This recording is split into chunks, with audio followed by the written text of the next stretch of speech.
प्यारे विद्यार्थियों, पंजाबी दी online class which सारिਆਂ ਦਾ स्वागत है। ਅੱਜ ਅਸੀਂ डॉक्टर वणजारा बेदी द्वारा लिखी गई बहुत ही सोहनी कहानी सुंड ते हल्दी पढ़ांगे। ये कहानी 5वीं जमात की पंजाबी की पाठ पुस्तक विच दर्ज है। सो आओ पढ़िए कहानी सुंड ते हल्दी। बहुत पुराने वेलिਆਂ की गल है कि सुंड ते हल्दी दो सकियां भैणां सन।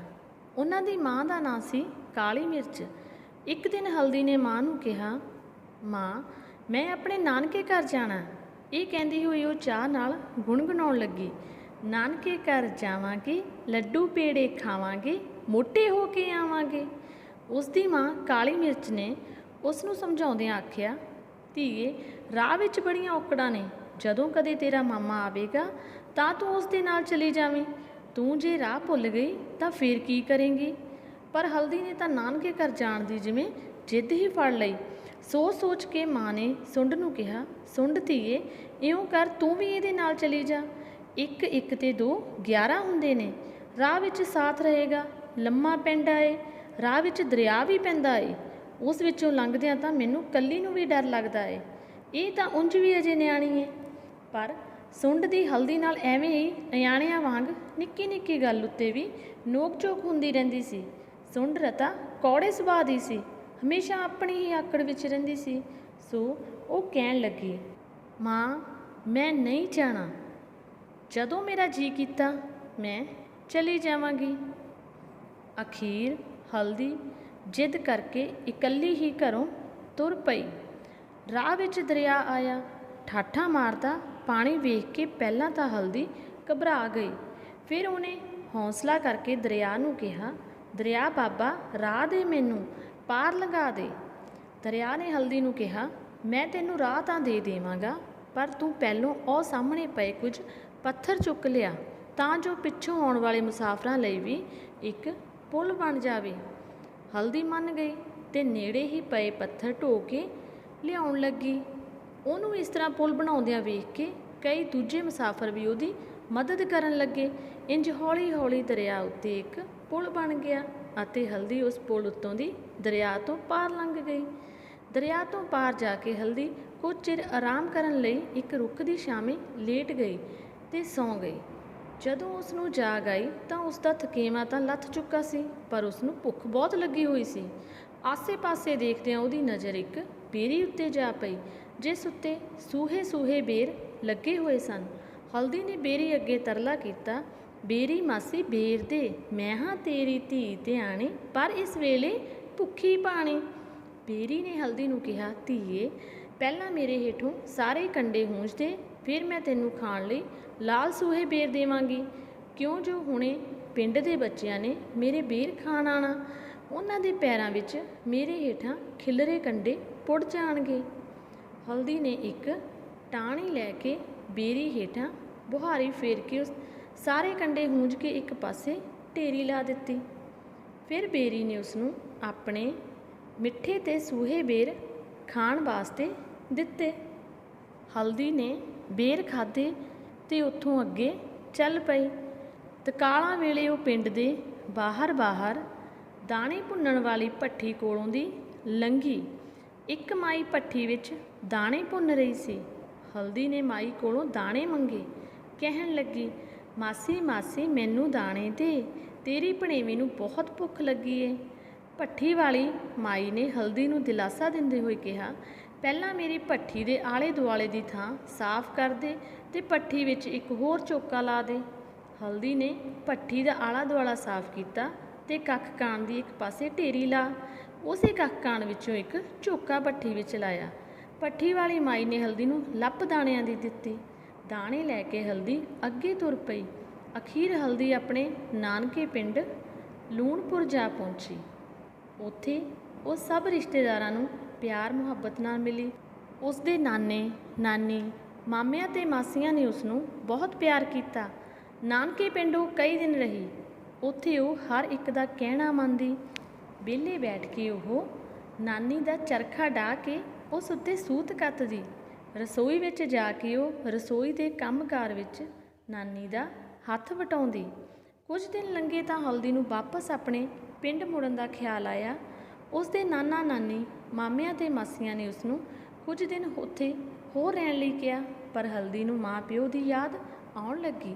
ਅਖੀਰ ਨਾਨਕੇ ਪਰਿਵਾਰ ਨੇ ਹਲਦੀ ਨੂੰ ਬੜੇ ਪਿਆਰ ਨਾਲ ਉੱਥੋਂ ਵਿਦਾ ਕੀਤਾ। ਜਿਹੜਾ ਸੂਤ ਨਾਨਕੇ ਘਰ ਰਹਿ ਕੇ ਹਲਦੀ ਨੇ ਕੱਤਿਆ ਸੀ, ਉਸ ਦੀ ਨਾਨੀ ਨੇ ਉਸ ਨੂੰ ਜੁਲਾਹੇ ਪਾਸੋਂ ਉਣ ਬਣਵਾ ਕੇ ਆਪਣੀ ਦੋਹਤੀ ਹਲਦੀ ਲਈ ਕੱਪੜੇ ਸਵਾ ਦਿੱਤੇ। ਮਾਮੀਆਂ ਨੇ ਖੋਏ ਦੀ ਮਠਿਆਈ ਬਣਾ ਕੇ ਉਸ ਦੇ ਲੜ ਬੰਨ੍ਹ ਦਿੱਤੀ। ਨਾਨੇ ਨੇ ਫਲਾਂ ਦੀ ਨਿੱਕੀ ਜਿਹੀ ਟੋਕਰੀ ਲਿਆ ਕੇ ਦਿੱਤੀ। ਮਾਮਿਆਂ ਤੇ ਮਾਸੀਆਂ ਨੇ ਵੀ ਨਿੱਕੀਆਂ ਨਿੱਕੀਆਂ ਚੀਜ਼ਾਂ ਸ਼ਹਿਰੋਂ ਲਿਆ ਕੇ ਉਸ ਦੇ ਝੋਲੇ ਵਿੱਚ ਪਾ ਦਿੱਤੀਆਂ। ਹਲਦੀ ਵਾਪਸ ਘਰ ਜਾਂਦਿਆਂ ਸਭ ਤੋਂ ਪਹਿਲਾਂ ਪਿੰਡ ਦੇ ਬਾਹਰ ਭੱਠੀ ਵਾਲੀ ਮਾਈ ਨੂੰ ਮਿਲੀ ਤੇ ਕਹਿਣ ਲੱਗੀ, ਮਾਸੀ ਨੀ ਮਾਸੀ, ਤੇਰੀ ਧੀ ਧਿਆਣੀ ਘਰ ਚੱਲੀ। ਰਤਾ ਕੋ ਠਹਿਰ ਭਣੇਵੀਏ, ਮੇਰੇ ਕੋਲੋਂ ਕੁਝ ਭੁੰਨੇ ਹੋਏ ਛੋਲੇ ਲੈਂਦੀ ਜਾ। ਮਾਈ ਨੇ ਉਸ ਨੂੰ ਭੁੱਜੇ ਹੋਏ ਛੋਲੇ ਦਿੱਤੇ। ਹਲਦੀ ਭੱਠੀ ਵਾਲੀ ਮਾਈ ਕੋਲੋਂ ਲੱਪ ਛੋਲਿਆਂ ਦੀ ਲੈ ਕੇ ਅੱਗੇ ਤੁਰ ਪਈ। ਅੱਗੇ ਰਾਹ ਵਿੱਚ ਉਹਨੂੰ ਉਹ ਬੇਰੀ ਮਿਲੀ। ਹਲਦੀ ਬੇਰੀ ਨੂੰ ਕਹਿਣ ਲੱਗੀ, ਮਾਸੀ ਨੀ ਮਾਸੀ, ਤੇਰੀ ਧੀ ਧਿਆਣੀ ਨਾਨਕਿਓਂ ਹੋ ਆਈ। ਬੇਰੀ ਨੇ ਹਲਦੀ ਦਾ ਸਿਰ ਪਲੋਸਦਿਆਂ ਕਿਹਾ, ਰਤਾ ਠਹਿਰ ਧੀਏ, ਐ ਮੇਰੇ ਕੋਲੋਂ ਥੋੜ੍ਹੇ ਜਿਹੇ ਬੇਰ ਲੈਂਦੀ ਜਾਈ। ਮੈਂ ਸੂਹੇ ਲਾਲ ਬੇਰ ਤੇਰੇ ਲਈ ਹੀ ਸਾਂਭ ਰੱਖੇ ਨੇ। ਬੇਰੀ ਤੋਂ ਬੇਰ ਲੈ ਕੇ ਹਲਦੀ ਨੇ ਚੁੰਨੀ ਦੇ ਦੂਜੇ ਲੜ ਨਾਲ ਬੰਨ੍ਹ ਲਏ ਤੇ ਨੱਚਦੀ ਟੱਪਦੀ ਅੱਗੇ ਤੁਰ ਪਈ। ਅੱਗੇ ਦਰਿਆ ਆ ਗਿਆ। ਹਲਦੀ ਪੁਲ ਤੋਂ ਲੰਘਦੀ ਹੋਈ ਦਰਿਆ ਨੂੰ ਕਹਿਣ ਲੱਗੀ, ਦਰਿਆ ਬਾਬਾ, ਮੈਂ ਨਾਨਕਿਓਂ ਹੋ ਆਈ ਹਾਂ। ਦਰਿਆ ਨੇ ਹਲਦੀ ਦਾ ਸਿਰ ਪਲੋਸਿਆ ਤੇ ਢੇਰ ਸਾਰੀਆਂ ਸਿੱਪੀਆਂ ਤੇ ਘੋਗੇ ਦੇ ਕੇ ਕਹਿਣ ਲੱਗਾ, ਧੀਏ ਧਿਆਣੀਏ, ਮੈਨੂੰ ਤੇਰਾ ਬਹੁਤ ਮੋਹ ਆਉਂਦਾ ਹੈ। ਕਦੇ ਕਦੇ ਮੇਰੇ ਵੱਲ ਫੇਰਾ ਮਾਰਦੀ ਰਿਹਾ ਕਰੀਂ। ਹਲਦੀ ਨੇ ਉਹ ਘੋਗੇ ਤੇ ਸਿੱਪੀਆਂ ਵੀ ਚੁੰਨੀ ਦੇ ਲੜ ਨਾਲ ਬੰਨ੍ਹ ਲਏ। ਫਿਰ ਉਹ ਘਰ ਵੱਲ ਤੁਰ ਪਈ। ਹਲਦੀ ਖਾਣ ਪਹਿਨਣ ਦਾ ਸਮਾਨ ਤੇ ਹੋਰ ਬਹੁਤ ਸਾਰੀਆਂ ਚੀਜ਼ਾਂ ਲੈ ਕੇ ਘਰ ਪਹੁੰਚੀ। ਹਲਦੀ ਨੂੰ ਬਹੁਤ ਖੁਸ਼ ਵੇਖ ਕੇ ਸੁੰਡ ਕਹਿਣ ਲੱਗੀ, ਮਾਂ ਮੈਂ ਵੀ ਨਾਨਕੇ ਜਾਣਾ।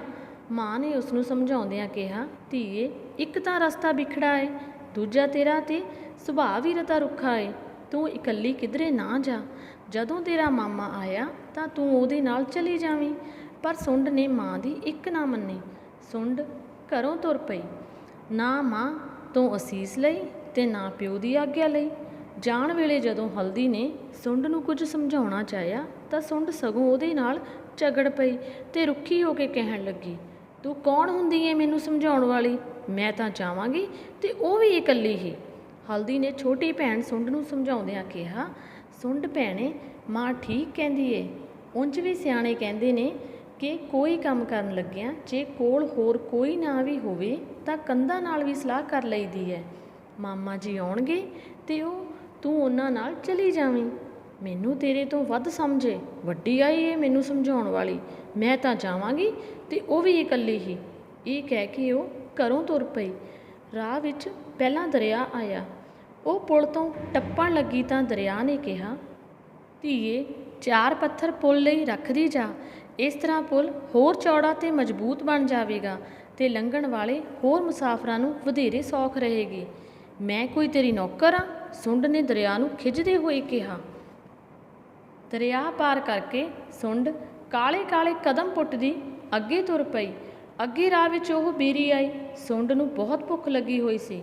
ਉਹ ਬੇਰੀ ਨੂੰ ਜ਼ੋਰ ਦੀ ਹਲੂਣਾ ਦੇਣ ਲੱਗੀ। ਸੁੰਡ ਨੂੰ ਇਹ ਕਰਦਿਆਂ ਵੇਖ ਬੇਰੀ ਨੇ ਕਿਹਾ, ਧੀਏ, ਜੇ ਤੂੰ ਤਾਜ਼ੇ ਤੇ ਮਿੱਠੇ ਬੇਰ ਖਾਣਾ ਚਾਹੁੰਦੀ ਏ ਤਾਂ ਪਹਿਲੋਂ ਮੇਰੇ ਹੇਠ ਬੁਹਾਰੀ ਦੇ ਤੇ ਕੰਡੇ ਹੂੰਝਦੀ ਜਾ। ਹੁਣੇ ਪਿੰਡੋਂ ਬੱਚੇ ਮੇਰੇ ਬੇਰ ਖਾਣ ਆਉਣਗੇ ਤਾਂ ਇਹ ਕੰਡੇ ਉਹਨਾਂ ਦੇ ਪੈਰਾਂ ਵਿੱਚ ਚੁਭਣਗੇ। ਪਰ ਸੁੰਡ ਨੇ ਬੇਰੀ ਦੀ ਇੱਕ ਨਾ ਸੁਣੀ। ਉਹ ਬੇਰੀ ਦੇ ਟਾਣਿਆਂ ਨੂੰ ਹਲੂਣਦੀ ਰਹੀ, ਪਰ ਮੰਦੇ ਭਾਗਾਂ ਨੂੰ ਇੱਕ ਵੀ ਬੇਰ ਹੇਠਾਂ ਨਾ ਡਿੱਗਿਆ। ਤੁਰਦੀ ਤੁਰਦੀ ਸੁੰਡ ਭੱਠੀ ਕੋਲ ਪਹੁੰਚੀ। ਭੱਠੀ ਵਿੱਚ ਕੁਝ ਦਾਣੇ ਪਏ ਵੇਖੇ ਤੇ ਬਿਨਾਂ ਪੁੱਛੇ ਇੱਕ ਲੱਪ ਦਾਣਿਆਂ ਦੀ ਭਰ ਲਈ। ਉਸ ਨੇ ਭੱਠੀ ਵਾਲੀ ਦੀ ਇੱਕ ਨਾ ਸੁਣੀ। ਜਾਣ ਵੇਲੇ ਸੁੰਡ ਨੂੰ ਭੱਠੀ ਵਾਲੀ ਨੇ ਕਿਹਾ, ਤੂੰ ਮੁਫਤ ਦਾ ਖਾਣ ਹਿੱਲੀ ਹੋਈ ਏਂ, ਪਛਤਾਏਂਗੀ। ਤੈਨੂੰ ਕੀ, ਤੂੰ ਸੜਦੀ ਰਹਿ, ਭੁੱਜਦੀ ਰਹਿ। ਇਹ ਕਹਿ ਕੇ ਸੁੰਡ ਅੱਗੇ ਲੰਘ ਗਈ। ਅਖੀਰ ਸੁੰਡ ਨਾਨਕੇ ਪਹੁੰਚੀ। ਕਿਸੇ ਨਾਲ ਸਿੱਧੇ ਮੂੰਹ ਗੱਲ ਨਾ ਕੀਤੀ, ਨਾ ਸੁੱਖ ਦੁੱਖ ਪੁੱਛਿਆ। ਉਹ ਉੱਪਰੀ ਜਿਹੀ ਬਣ ਕੇ ਆਕੜ ਵਿਖਾਉਂਦੀ ਤੇ ਸਭ ਤੋਂ ਪਰੇ ਪਰੇ ਰਹਿੰਦੀ। ਉਸ ਨੇ ਕਦੇ ਵੀ ਕਿਸੇ ਦੀ ਕੋਈ ਗੱਲ ਨਾ ਮੰਨੀ। ਚਰਖਾ ਕੱਤਣਾ ਤਾਂ ਇੱਕ ਪਾਸੇ ਰਿਹਾ, ਉਸ ਨੇ ਲੱਤ ਮਾਰ ਕੇ ਚਰਖਾ ਹੀ ਤੋੜ ਦਿੱਤਾ। ਕੁਝ ਦਿਨਾਂ ਮਗਰੋਂ ਜਦੋਂ ਸੁੰਡ ਨੇ ਵਾਪਸ ਜਾਣ ਦੀ ਇੱਛਾ ਪ੍ਰਗਟ ਕੀਤੀ ਤਾਂ ਉਸ ਨੂੰ ਕਿਸੇ ਨੇ ਰੁਕਣ ਲਈ ਜ਼ੋਰ ਨਾ ਪਾਇਆ, ਸਗੋਂ ਉਸ ਦੇ ਜਾਣ 'ਤੇ ਅੰਦਰੋਂ ਅੰਦਰ ਸਭ ਖੁਸ਼ ਸਨ ਤੇ ਕਹਿਣ ਲੱਗੇ, ਇਸ ਭੈੜੀ ਤੋਂ ਸਾਡੀ ਜਿੰਦ ਛੁੱਟੇਗੀ। ਨਾਨਕਿਆਂ ਨੇ ਸੁੰਡ ਨੂੰ ਤੁਰਨ ਵੇਲੇ ਨਾ ਕੱਪੜੇ ਦਿੱਤੇ, ਨਾ ਫਲ, ਨਾ ਮਠਿਆਈ। ਸੁੰਡ ਖਿਝ ਕੇ ਲੜ ਪਈ ਅਤੇ ਆਪਣੇ ਘਰ ਵੱਲ ਨੂੰ ਵਾਪਸ ਮੁੜ ਪਈ। ਵਾਪਸ ਮੁੜਦਿਆਂ ਰਾਹ ਵਿੱਚ ਭੱਠੀ ਆਈ। ਜਦੋਂ ਸੁੰਡ ਉਹਦੇ ਕੋਲੋਂ ਦੀ ਲੰਘਣ ਲੱਗੀ ਤਾਂ ਭੱਠੀ ਵਾਲੀ ਨੇ ਉਸ ਨੂੰ ਬੁਲਾਇਆ ਤੱਕ ਨਾ। ਖਿਝਦੀ ਖੱਪਦੀ ਸੁੰਡ ਅੱਗੇ ਤੁਰ ਪਈ। ਜਦੋਂ ਉਹ ਬੇਰੀ ਕੋਲ ਪੁੱਜੀ ਤਾਂ ਜਿਸ ਬੇਰੀ ਨੇ ਹਲਦੀ ਨੂੰ ਸੂਹੇ ਸੂਹੇ ਬੇਰ ਦਿੱਤੇ ਸਨ, ਉਸ ਨੇ ਇਸ ਨੂੰ ਕੁਝ ਵੀ ਨਾ ਦਿੱਤਾ, ਸਗੋਂ ਸੁੰਡ ਦੇ ਪੈਰਾਂ ਵਿੱਚ ਕੰਡੇ ਚੁੱਭ ਗਏ। ਫਿਰ ਸੁੰਡ ਦਰਿਆ ਦੇ ਕੋਲ ਪਹੁੰਚੀ। ਜਦੋਂ ਉਹ ਪੁਲ ਤੋਂ ਲੰਘ ਰਹੀ ਸੀ ਤਾਂ ਦਰਿਆ ਦਾ ਪਾਣੀ ਚੜ੍ਹ ਗਿਆ। ਪਾਣੀ ਦੀਆਂ ਛੱਲਾਂ ਪੁਲ ਨੂੰ ਵੀ ਛੂਹ ਰਹੀਆਂ ਸਨ। ਸੁੰਡ ਮਸਾਂ ਬਚੀ। ਜਦੋਂ ਸੁੰਡ ਖਾਲੀ ਹੱਥ ਘਰ ਪਹੁੰਚੀ ਤਾਂ ਉਹ ਟੁਸਕਣ ਲੱਗੀ। ਉਹ ਸੋਚਦੀ ਰਹੀ ਤੇ ਫਿਰ ਮਾਂ ਨੂੰ ਪੁੱਛਣ ਲੱਗੀ, ਹਲਦੀ ਕੋਲ ਅਜਿਹਾ ਕੀ ਏ ਕਿ ਉਹਨੂੰ ਸਾਰਿਆਂ ਕੋਲੋਂ ਇੰਨਾ ਪਿਆਰ ਤੇ ਢੇਰ ਸਾਰੀਆਂ ਚੀਜ਼ਾਂ ਮਿਲੀਆਂ ਹਨ। ਮਾਂ ਨੇ ਕਿਹਾ, ਹਲਦੀ ਕੋਲ ਪਿਆਰ ਹੈ, ਉਹ ਹਰ ਕਿਸੇ ਦੇ ਕੰਮ ਆਉਂਦੀ ਏ, ਸਭ ਦਾ ਹੱਥ ਵਟਾਉਂਦੀ ਏ। ਇਹ ਸੁਣ ਕੇ ਸੁੰਡ ਨੂੰ ਆਪਣੀ ਗਲਤੀ ਪਤਾ ਲੱਗ ਗਈ। ਉਹ ਆਪਣੇ ਕੀਤੇ ਤੇ ਬਹੁਤ ਪਛਤਾਈ ਤੇ ਅੱਗੇ ਤੋਂ ਉਸਨੇ ਚੰਗੇ ਬਣਨ ਦਾ ਪ੍ਰਣ ਕਰ ਲਿਆ।